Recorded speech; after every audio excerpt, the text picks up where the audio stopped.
Ով է հայը Ամերիկայում, Ռուսաստանում, Ֆրանսիայում, Իրանում, առանց Հայաստանի Հանրապետության։ Տարակուսած հարցնում են սփյուռքահայերն ու իրենք էլ պատասխանում։ Առանց հայրենիքի, առանց պետականության, մտածողության, սփյուռքը անիմաստ իրողություն է։ Սփյուռքը առանձին մեկ միավոր չի։ Սփյուռքը մեր հայկական բոլոր սփյուռքի օջախները Հայաստանի շարունակությունն են։ Հարցին թե դուք որ ժամանակի հայի մասին եք ասում, պատասխանում են. Վերջին 7 տարիների հային նկատի ունենք։ Այդ հայն իրեն զգում է անհայրենիք, շփոթված ու անպետք։ Սփյուռքում շվարած վիճակ են։ Կան իհարկե մեր ավանդական կուսակցությունները գոյություն ունեն, փորձում են ուղղորդել ժողովրդին, բայց առաջվա թափը չունի, ցավոք սրտի, որտեղ խնդիրը կայանում է երկրի մեջ։ Խնդիրը սեպն է, որը միտումնավոր խրել են հայրենիքի ու սփյուռքի միջև, ասում են իրանահայ, սիրիահայ տղամարդիկ ու կանայք։ 6 տարի, 7 տարի արդեն, առաջին իսկ օրվանից այդ նպատակադրվել էր, որ սեպը խրել սփյուռք Հայաստանին արդեն բավականաչափ զարգացում ապրած հարաբերությունների միջև եւ ցավոք սրտի հաջողեցին։ Նախքան այս իշխանությունները սփյուռքի հետ գաբը շատ լավ էր, ինչ որ արդեն փաստացի դվյալներով այդ ժամանակ սփյուռքահայերը իրենց ներդրումները կատարում են հայրենիքի մեջ, բայց հիմա այդ մեկը չեն անում, որովհետև սփյուռքը ուժ կներկայացնի հայ բաբանման համար եւ այս իշխանությունները ուզում են այդ ուժը չեզոքացնել։ Նրանց խոսքով հայրենիք սփյուռք կապի ծաղկուն ժամանակների կարոտով են եկել երկրորդ նախագահ Ռոբերտ Քոչարյանի հետ հանդիպման։ Հանդիպման եկել ենք հույսով, որ հաջորդ ընտրություններում կրնանք թավաջաններուն հերացնել այս երկրից եւ իշխանությունը ստանցնել ազգային ղեկավարներ։ Իրանք պիտի զգան սփյուռքի ակնկալիքները։ Իրանք նաեւ սփյուռքին պիտի Հայաստանի շարունակությունը իմանան։ Ես հիշում եմ, որ իր ժամանակ այսքան կռիվ չկա, երկրին ավելի խաղաղ էր, շատ արագ զարգանում էր եւ միշտ Հայաստանը բան էր, միշտ ուժեղ դիրքից էր խոսում։ Ասենք Ադրբեջանը միշտ ոնց որ կզված էր մեր թիմած։ Հիմա ճիշտ հակառակն է։ Ինչպես է Ռոբերտ Քոչարյանին հաջողվելու սփյուռքահայերի ներուժը իշահ հայրենիքի օգտագործել։ Արդյոք Հայաստան դաշինքի վարչապետի տեխնացուին կհաջողվի հայրենիքը նորից հետաքրքիր դարձնել սփյուռքահայերին։ Հայաստանը սփյուռքով եւ Հայաստանը առանց սփյուռք տարբեր քաշային կատեգորիաներ են։ Հիմա եթե դու ուզում ես լինել փոքր երկիր մեծ հաղացող, դու պետք է բոլոր այդ հնարավորությունները ծառայեցնես Հայաստանի համար։ Իր նպատակը Հայաստանը զարգացնելն է։ Լավագույն արդյունքը կարելի է ստանալ, եթե ազգի ամբողջական էներգիան է օգտագործվում, նկատում է երկրորդ նախագահը։ Եթե դու այդ բանը չունես, մտքի թռիչքը չունես եւ դու ասում ես ինչքան ես փոքր ելնեմ, sense ավելի փակվեմ, միգուցե ինձ ընդհանրապես չնկատեն, հարևաններն էլ չնկատեն, էլ էստե Հայաստան կա, չկա, եւալ եւ sense ասեմ Երևալու այդ ազգովի ինքնահաստատման այդ process-ը հենց որ բան անում ռուսերեն մի բան կա, ռուսական մի փիլիսոփակար մի նախադասություն էր օգտագործում պասինարնեստ։ То есть ազգը էներգիա ունի զարգացնելու համար։ Եթե այդ էներգիան չունի, անընդհատ ուզում ես հենց ավելի փոքրանա, չերևա։ Եթե այդ էներգիան ունի, լրիվ ուրիշ կարգավիճակ է ստանում։ Էներգիան ձեր հետ կարող ենք մենք կրկնապատկել, եռապատկել մեր հնարավորությունը։ Այս է հիմքում։ Սփյուռքն է մեր առավելությունը հարևանների նկատմամբ, ընդգծում է Հայաստան դաշինքի վարչապետի տեխնացուն։ Հայաստանից դուրս ապրում են կրկնակի ավելի հայեր, քան Հայաստանի ներսում։ Հիմա սա առավելություն է, թե հակառակ, իհարկե առավելություն։ Քոչարյանը պատմում է, որ երբ ստանձնում էր նախագահի պաշտոնը, Հայաստան-Սփյուռք հարաբերությունները էլի նախանձելի վիճակում չէին։ Խորը հակամարտություն կար Սփյուռքում տասնամյակներով հեղինակություն կերտած Հոիդայի ու Հայաստանի իշխանության միջև։ Սփյուռքի հարաբերությունները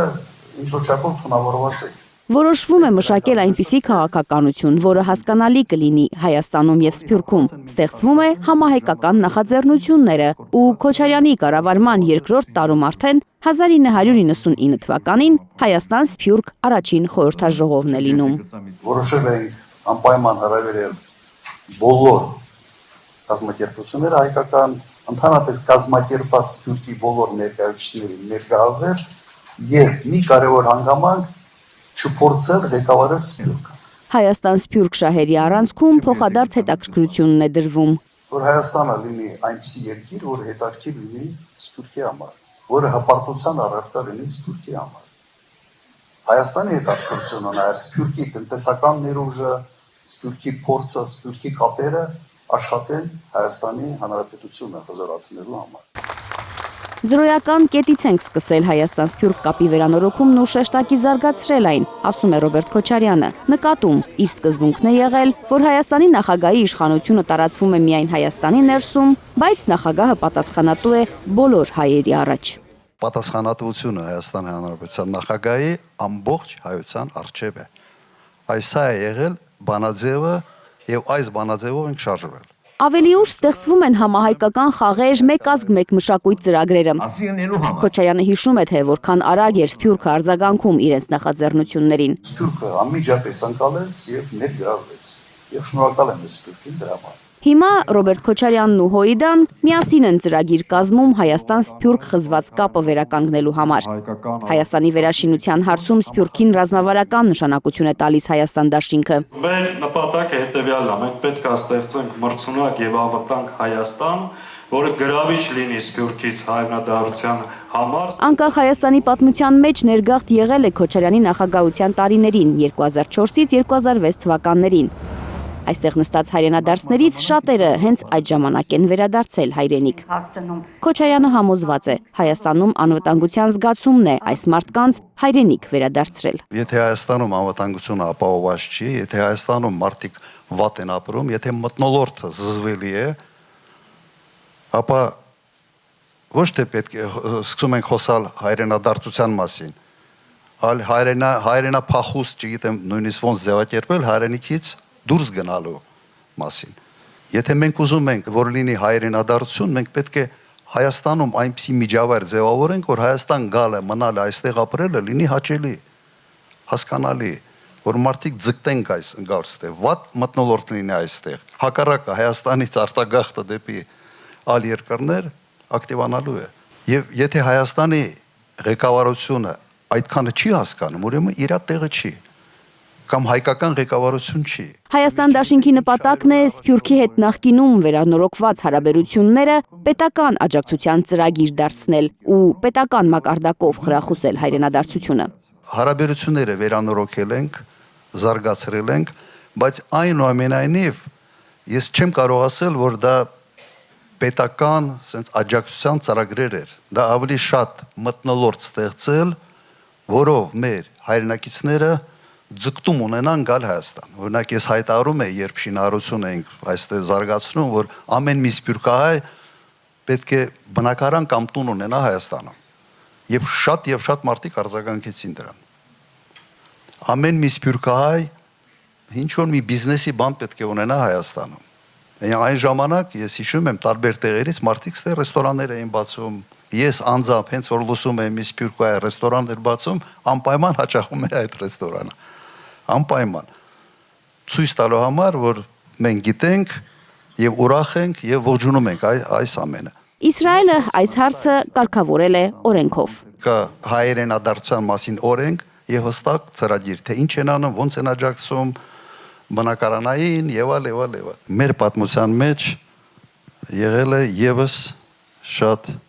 ծավալուն եւ հաջողված օրինակ։ Հայրենադարձությունը սովետական միության ժամանակ 45-49 թվականների մոտ 100,000 հայ տարբեր երկրներից պետության ուղղակի աջակցությամբ, մասնակցությամբ, նույնիսկ նավերով էին բերում, տեղափոխման ամբողջ ծախսերը, ստեղ բնակարանային հարցեր էին լուծում եւ այլ։ Դրա մասին հիմա չեն խոսում, բայց իրականում ամենից հաջողված հայրենադարձության ծրագրերից մեկը եղել է այդ ծրագիրը։ Գալ, ապրել, կառուցել։ Այս կարգախոսով է մշակվում Հայաստան դաշինքի հայրենադարձության ծրագիրը։ Եվ մեկ մարդու պես գնում ենք եւ հարցերը լուծում ենք։ Հունիսի 7-ին Թերեզա Կադաևչյան, Էդգար Ղուշյան, Միլենա Պողոսյան, Հայլուշ։